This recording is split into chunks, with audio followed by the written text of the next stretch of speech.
오전 현안 브리핑 말씀드리겠습니다.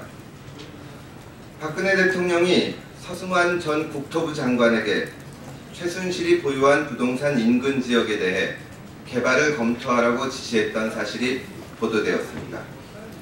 대통령은 한밤중에 그것도 전화를 통해서 복합 생활체육시설 대상 부지 검토를 지시하면서 서울에서 평창 가는 길목인 미사리쯤이 어떠냐고 구체적으로 부지 선정까지 해주었습니다.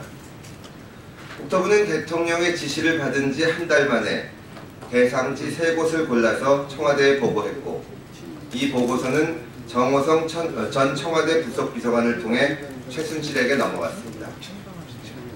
2013년 국토부에 의해 추진된 이 계획은 실제로는 실행이 되지 않았습니다. 최순실에게 17억 5천만 원의 부동산 매각 이익만을 주었습니다.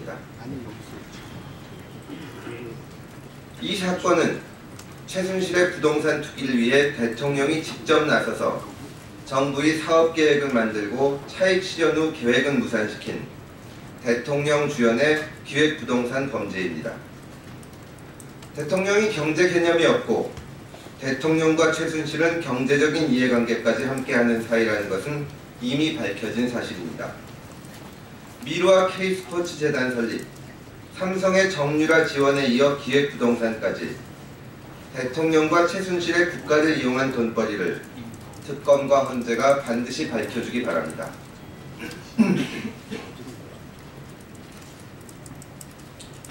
우병우 전 민정수석은 어제 열렸던 5차 청문회 내내 모른다, 아니다 라는 답변만 반복했습니다. 지켜보던 국민들의 분노는 아랑곳하지 않고 오로지 자기 방어에만 급급한 모습이었습니다. 국민들을 가장 분노하게 한 부분은 세월호 수사 압력에 대한 우 전 수석의 증언이었습니다. 우 전 수석이 세월호 사건을 수사하던 광주지검 수사팀에 전화를 걸어 해경 상황실 전산 서버를 압수수색해야 하느냐는 취지로 압력을 가했다는 것은 이미 여러 사람에 의해서 얘기되었습니다. 그런데 우 전 수석은 청문회에서 광주지검 수사팀 간부와의 통화는 인정했지만 상황 파악에 불과했다고 주장했습니다.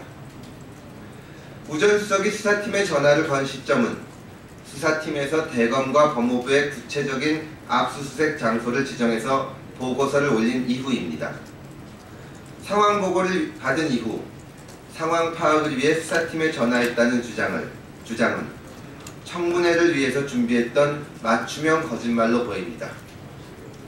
청와대 민정수석관이 수사팀에 전화를 걸었다는 것 자체가 이미 수사에 대해서는 압력이 됩니다. 박근혜 대통령과 김기춘 비서실장만 존경하고 국민들은 존경할 줄 모르는 우 전 수석의 거짓말은 곧 밝혀질 것입니다. 우 전 수석의 악행과 만행이 낱낱이 밝혀진 날은 그리 멀지 않았습니다. 어제 헌법재판소는 대통령 탄핵 심판 준비 절차를 통해 대통령에게 세월호 7시간의 구체적인 행적을 밝힐 것을 요구했습니다. 2년이 넘는 기간 동안 세월호 유가족들, 언론과 정치권, 대다수의 국민들이 대통령에게 세월호 7시간에 대해 물어왔습니다. 대통령의 탄핵 사유에도 분명히 적시되어 있습니다. 헌재의 요구는 너무나 당연합니다. 9.11 당시 미국의 부시 대통령, 후쿠시마 재난 당시 일본의 간 나오토 총리는 분단위 행적을 스스로 공개했습니다. 그런데 유독 박근혜 정부만 황당한 이유를 대면서 대통령의 대응을 기밀로 취급해왔습니다. 헌법재판소는 그런 기초적인 잘못을 지적한 것입니다. 이번에는 대통령과 청와대가 헌재의 요구에 어떻게 답변할지 궁금합니다. 더 이상 숨길 수 없다는 것을 인정하기 바랍니다. 최고위원회 결과 간단히 말씀드리겠습니다. 최고위원회는 전국노동위원회 위원장으로 이수진 연세의료원 노동조합 위원장과 이석행 전 민주노동조합 총연맹 위원장을 임명했습니다. 이상입니다. 감사합니다.